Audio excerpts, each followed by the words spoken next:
Okay, so for this first transition, it's just an adjustment layer for this one, the darkened one, and then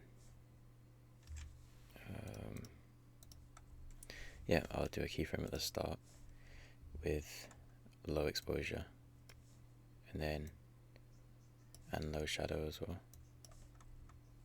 And you can use vignette. If you don't, it'll look like that, but you can use vignette, and then you just fade it all the way to nothing. And then I don't think there's any graphs. There might be graphs. No, there's no graphs for that one. And then there's blur, so blur 50 at the start of it, and then make it go out. And then this is on a graph like that. So that's all for that one. And then on this bit, where it like goes like that, it's kind of laggy, but when it does that, there isn't really anything. It's kind of just remapped at the end. Oh, yeah, I don't even know. No, I don't think it is. It's just cut right when she moves her leg, so it helps with the movement like that. And then on this clip, I believe, oh no, it isn't. This one just helps because the movement's going this way with her foot, and then it's coming this way. And then I just added a blur on top, and I just keyframed it. So 0 here, and then 50 there, and then made it slowly go out. And then for this bit, like right there, I just used like clips with lower opacity, like put it 21 for like one frame, and then another one here with lower opacity again. That's like 2 frames, that one. And then again, and then I put an adjustment layer that's keyframed for it to go darker on this part. And then again, the blur is fading off, and then when it's here on this point, I add an effect, particle blur, and then it's keyframed. Doesn't really need to be, I just did it. And then this adds like this look. So yeah, that's just for a frame. And then there's some adjustment layers here. This is just making the particles be there and making it black and white for one frame. This is chrome blur. This just blurs the edges like that. And then I just scaled it here on the beat. I just simply cut it and made this one a bit like bigger, and then I added a really small like bit of grain on the one frame. So that's that. And then on this one again, on the impact, I added like a frame with darker colors, and then I also added this chaos effect, which makes it like displace the image. So again, with this, the reason why I have it in a compound clip and it's got length here is because if you put it there at the start of your clip, it would be too long and you can't trim it because it doesn't like work. So you have to have like space. So if you wanted to do that, you'd have to try and give you an example. Wait. Yeah, so I have it here. Let's say I wanted it to start like right at that point in time. Let's turn up the speed maybe. Let's say I wanted it to start right here, and I don't want all the rest of it. I don't know why it's green, just ignore that. So what you'd have to do, you select this and you select the clip you want, and then you'd compound it, and then you can cut both of these sides like that, and then it would be at the start. So that's how you do that.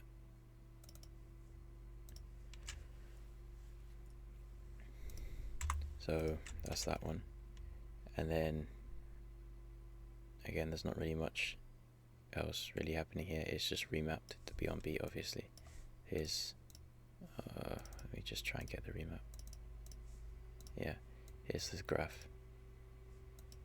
You can see it's like fast at the start and there's normal pace. And then when I transitioned out of it, I took I copied it, the clip, and then I reversed it. So this bit here, you can see it's reversed. It's like it's backing out, and that gives it that, like, it's kind of laggy, but it smooths it. So there's not really much transition going on there. It's just the reverse of the clip, which makes it look better. And then this one, this is the remap for that. So it starts off slow to match with the reverse of that, and then it slows down and it speeds up when she leaves. So for this part, the darken bit, again, it's just an adjustment with keyframes. You just darken it and then make it go brighter. That's all. Then I got camera movement, I keyframed the strength and the size, and then I just make it leave. So it just gives like a small shake, and then I have shake keyframed for a bit, and then it's on 100 and then it goes to 0, so it's just a small shake. And then I have a blur as well, so I blurred out this here and then made it go down to 0. And then this, again, this is just an overlay that I just keyframed to be on the same point as a sword to put light in where the dark is. And there's just more like smoke overlays. And then there should be, yeah, there's this too. This is another light overlay to give more impact when she like hits him, you know. So there's that. And then here it just comes out. And then it's this clip again. Here's a remap for that clip, just faster and then slower and then fast again. Yeah. Again, just a blur transitions. Most of these are blur transitions and the adjustment transitions. That's basically all there is. Like, there's no actual transitions. Like, there isn't any of these. So it's just using blur and using the movement of the actual clip to just go to the next one. I didn't really use anything else. It's mostly just that movement does it. So clip selection is important. So I do this and then do the darken again, like the adjustment layer. And then again I have these camera movements. It's just to create more shake overall, and it's all keyframed 75 and 82, and then I'll make it just go out gradually. So there's that, and then again there's this overlay too. Again it's keyframed, so it will come up the black bars and then they just go away at the end. Now this one, there's this little effect right here. This is just an animation called dust settles right here. I put it on 0.2, so it comes like that. And then again, just regular clip.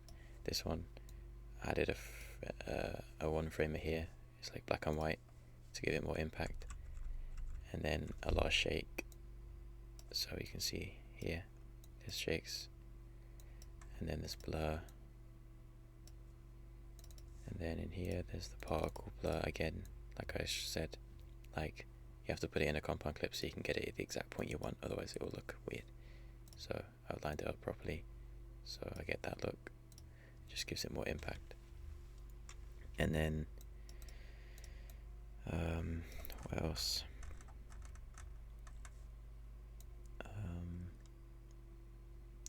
Yeah, this one is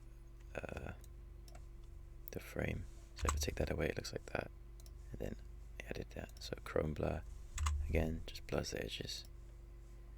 And then these are adjustment layers to make it black and white.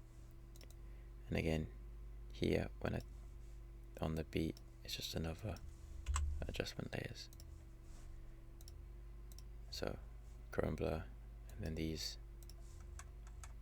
is just up in the particles and decreasing the saturation to nothing, or minus 50, and then duplicating it.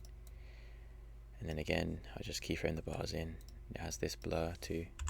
Doesn't really do a whole lot, but it just makes it, well, you can see. And they're the settings for that. And then this one again, transition is just dark, the adjustment transition. So that's just how that works. It's the same.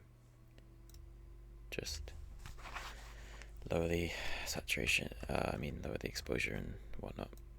So there, see, there it is. Just darken that. And then again, just make it come out. And then this, again, I use this overlay. Oh, that's not the right one. But this smoky one, oh, that's actually just light. Okay, this for more impact. And then there's this effect. There's two effects here: particle blur and pixel glitch. That's what it would look like without them, and then with them. It just gives it more impact. It's like the point of the style. So it's like that. And then this part is caused by I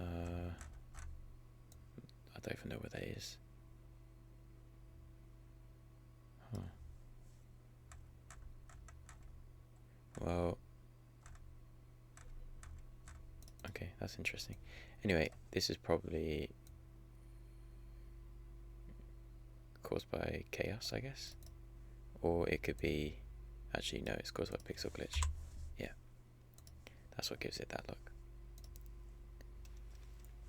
And then this one, again, the only reason I have it cut is because I just scaled it to be on beat. I just added that movement just to give it something extra. And then this one again, this is the speed. So slower and then fast. So it's like build up. So it comes in and then has build up before it speeds out, like that. So there's that, and then again, I did the darken, like the adjustment. It comes out here. This one, again, there's no transition. It's just blurred as usual. Actually, there's no blur on this one. Oh, and then there's the camera shakes. So shake, camera movement twice. Again, strength 100, strength 0. And then there's the settings for the camera movement, and you just keyframe them to 0. So that gives that shake. And then again, this one, it's just carried by the movement of the clip.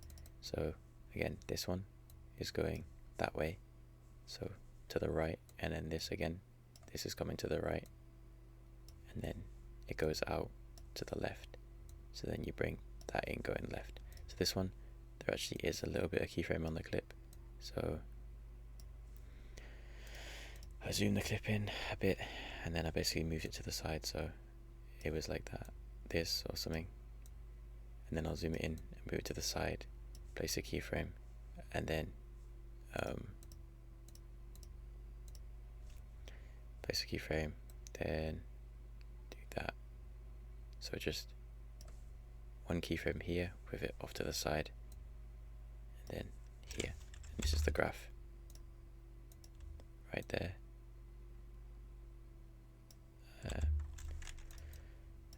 Again, it's just a adjustment layer for the transition, like that, just the darken, and then it lightens up the way, and then that's just one clip with a small frame where it's got grain.